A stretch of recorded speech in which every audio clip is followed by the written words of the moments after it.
dia mendengar.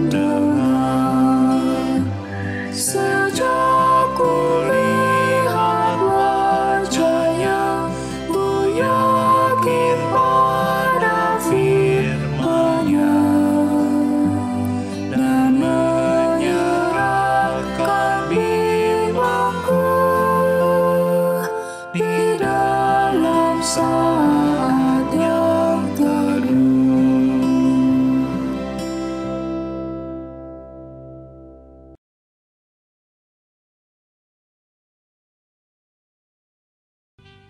Mazmur 114 ayat 7 sampai dengan 8. Gemetarlah hai bumi di hadapan Tuhan, di hadapan Allah Yakub, yang mengubah gunung batu menjadi kolam air dan batu yang keras menjadi mata air. Selamat pagi Ibu Bapak, Saudari-saudara. Kita ketemu kembali di doa pagi di hari Selasa ini. Kita sebentar akan bersama-sama merenungkan bagian firman Tuhan. Tapi sebelum itu mari kita bersama-sama berdoa. Ya Tuhan yang baik, terima kasih atas berkat penyertaan-Mu di pagi hari ini. Kami boleh bersama-sama bangun segar di hari yang baru. Kami bersama-sama mau merenungkan bagian dari firman-Mu. Kami mau berdoa bersama di pagi hari ini. Kiranya Kau memberkati ya Tuhan, apa yang boleh kami terima di pagi hari ini, setiap hal yang boleh kami renungkan dan refleksikan pada pagi hari ini, sehingga ini semua dapat kami lakukan dalam kehidupan kami sehari-hari. Terima kasih ya Tuhan.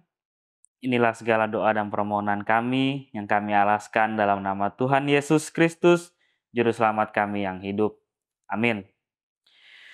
Ya Ibu Bapak, Saudara-saudara, bacaan kita pagi hari ini terambil dari 1 Korintus 15 ayat 19 sampai 28.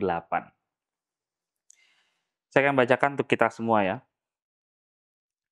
Jikalau kita hanya dalam hidup ini menaruh pengharapan pada Kristus, kita adalah orang-orang yang paling malang dari segala manusia. Namun yang benar ialah bahwa Kristus telah dibangkitkan dari antara orang mati sebagai yang sulung dari orang-orang yang telah meninggal. Sebab sama seperti maut datang karena satu orang manusia, demikian juga kebangkitan orang mati datang karena satu orang manusia. Sebab sama seperti semua orang mati dalam persekutuan dengan Adam, demikian pula semua orang akan dihidupkan dalam persekutuan dengan Kristus. Namun, tiap-tiap orang menurut urutannya, Kristus sebagai buah sulung, sesudah itu mereka yang menjadikan miliknya pada waktu kedatangannya. Kemudian tiba kesudahannya, yaitu bila mana ia menyerahkan kerajaan kepada Allah Bapa, sesudah ia membinasakan segala pemerintahan, kekuasaan, dan kekuatan. Sebab ia harus memegang pemerintahan sebagai raja, sampai Allah meletakkan semua musuhnya di bawah kakinya. Musuh yang terakhir yang dibinasakan ialah maut. Sebab segala sesuatu telah ditaklukkannya di bawah kakinya. Kalau dikatakan bahwa segala sesuatu telah ditaklukkan, teranglah bahwa ia yang telah menaklukkan segala sesuatu di bawah kaki Kristus itu tidak termasuk di dalamnya. Namun, kalau segala sesuatu telah ditaklukkan di bawah Kristus, ia sendiri sebagai anak akan menaklukkan dirinya di bawah Dia, yang telah menaklukkan segala sesuatu di bawahnya, supaya Allah menjadi semua di dalam semua. Demikianlah firman Tuhan. Ada seorang pria yang bernama Yohanes. Dia hidup pada zaman Tuhan Yesus. Yohanes ini adalah orang yang taat kepada Yesus ya. Tapi ia merasa kebingungan dan kehilangan harapan setelah melihat Yesus disalibkan dan akhirnya mati di depan matanya sendiri. Namun, seperti cerita yang juga kita tahu, pada hari ketiga setelah kematian Yesus, Yohanes pun terkejut mendengar kabar bahwa Yesus bangkit dari kematian. Ya, awalnya ia ragu-ragu, namun kemudian Yohanes menyaksikan sendiri kehadiran Yesus yang hidup, dan ia menyadari bahwa kebangkitan Yesus adalah kunci dari keselamatan kita sebagai umatnya. Nah, kemudian Yohanes bersyukur bahwa Yesus telah memenangkan kemenangan yang besar atas dosa dan maut, dan membuka jalan bagi kita untuk bisa hidup selamanya bersama dengan Tuhan kita. Yohanes merasa terhibur dan dihargai sebagai umatnya dan memperjuangkan kebenaran dan membawa kabar sukacita tentang keselamatan melalui Yesus Kristus kepada orang banyak. Nah, Ibu Bapak, Saudari-saudara, kita semua adalah seperti Yohanes. Kita hidup dalam dunia yang penuh dosa dan maut. Namun kebangkitan Yesus mau memberikan harapan dan kemenangan bagi kita. Ayat-ayat yang kita baca hari ini mengajarkan bahwa kebangkitan Yesus adalah kunci dari keselamatan kita. Karena itu kita harus berharap kepadanya dan mengandalkannya sepenuhnya. Kita tidak boleh mempercayai kekuatan dunia, ya, atau kekuatan manusia, tapi kita hanya menaruh harapan kita kepada Kristus. Ya, kalau kita bicara tentang kemenangan Yesus, kita harus ingat bahwa ini bukanlah kemenangan biasa. Tidak sama seperti kita memenangkan pertandingan, kita memenangkan pekerjaan kita dapat hal-hal yang baik di dunia ini, tapi ini adalah kemenangan atas dosa dan maut yang merupakan musuh terbesar kita sebagai manusia. Nah, Yesus memenangkan kemenangan ini melalui kematiannya di kayu salib dan kebangkitannya dari antara orang mati. Namun, Yesus menang bukan hanya untuk dirinya sendiri, tapi kemenangan ini juga adalah kemenangan kita sebagai umatnya, orang yang percaya. Ketika Yesus bangkit dari antara orang mati, ia membuka jalan bagi kita untuk kita bisa hidup selamanya bersama dengan Dia di surga nanti. Oleh karena itu, kita yang percaya kepadanya tidak perlu lagi untuk takut mati atau merasa malang, karena kita tahu bahwa kehidupan kita akan terus berlanjut meskipun kita sudah mati. Nah, kita juga tahu bahwa Yesus saat ini sedang duduk di sebelah kanan Bapa di sorga, memerintah atas segala sesuatu. Di bawah kuasanya, segala sesuatu akan berada di bawah kakinya, dan setiap musuh-musuhnya akan ditaklukkan. Kita harus selalu mengingat bahwa kita adalah umatnya, dan Dia adalah Raja kita. Nah, Bapak, Saudara-saudara, kita harus terus hidup dalam kemenangan yang telah diberikan oleh Yesus. Kita harus mempercayai firman-Nya dan mengikuti perintah-Nya. Kita harus memperjuangkan kebenaran dan membawa kabar sukacita tentang keselamatan melalui Yesus Kristus kepada orang lain. Nah, Bapak, Saudara-saudara, hari ini kita masih merayakan kemenangan besar yang diperoleh Yesus Kristus atas dosa dan maut melalui kebangkitannya.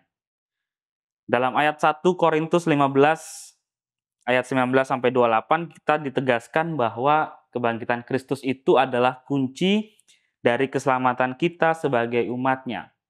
Nah, tanpa kebangkitannya, iman kita adalah sia-sia dan kita masih terikat oleh dosa dan maut. Namun karena kebangkitan Yesus, kita diberikan harapan yang kuat dan kemenangan yang pasti atas dosa dan maut. Nah, kemenangan ini kembali bukan hanya untuk Yesus, tetapi untuk semua orang percaya dan semua orang yang mengikuti Dia. Dalam hidup ini mungkin kita merasa kita diperhadapkan dengan tantangan dan rintangan yang begitu sulit. Tapi dengan kita terus memperjuangkan kebenaran Kristus, kita bisa memperoleh kemenangan yang pasti atas segala hal yang melawan kita. Jadi, Ibu Bapak, Saudara-saudara, mari kita terus mengandalkan Yesus sepenuhnya dan menaruh harapan kita kepada Dia. Karena hanya pada Dia saja kita akan menemukan keselamatan dan hidup yang kekal. Dan marilah kita bersama-sama merayakan kemenangan Yesus. Marilah kita hidup dengan iman yang kokoh dan mengandalkan Dia dalam segala hal yang kita lakukan. Semoga Roh Kudus membuka hati dan pikiran kita supaya kita bisa menerima firman-Nya dan menjadikan hidup kita sebagai saksi bagi kemuliaan-Nya. Amin. Tuhan memberkati. Ya Allah Bapa, kami datang di hadapan-Mu dengan penuh syukur dan rasa hormat.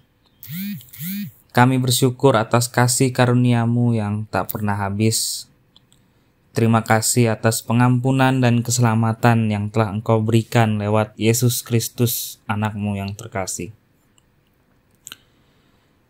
Kami datang menghadap-Mu ya Tuhan di pagi hari ini. Kami memohon belas kasihan-Mu. Banyak di antara kami yang saat ini sedang menderita, baik secara fisik maupun emosional. Kami berdoa bagi setiap kami yang saat ini sedang sakit, supaya Engkau saja yang berikan kami kesembuhan dan kekuatan. Kami juga berdoa bagi setiap orang yang saat ini sedang berduka, kiranya Engkau memberikan penghiburan dan ketenangan.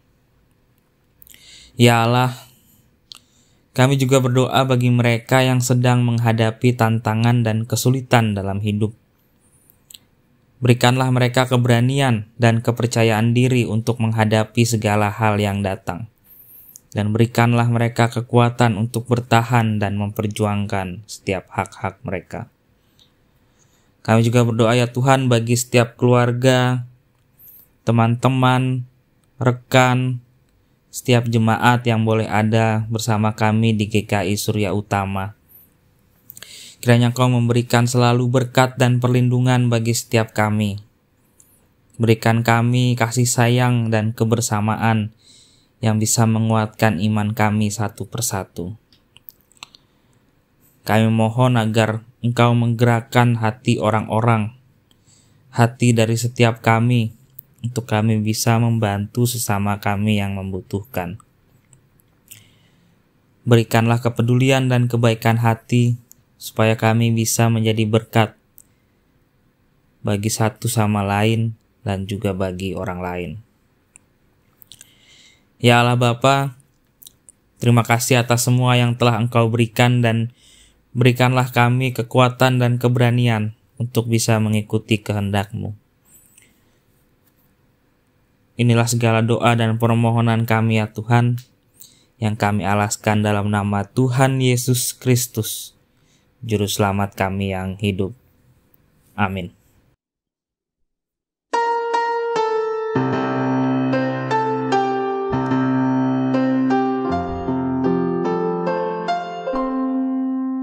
Kasih Tuhan mengiringimu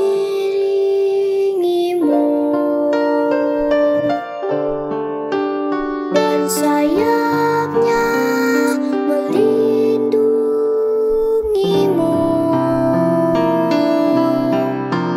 Tangan Tuhan pegang di dalam hidupmu. Majulah dalam terang kasih-Nya.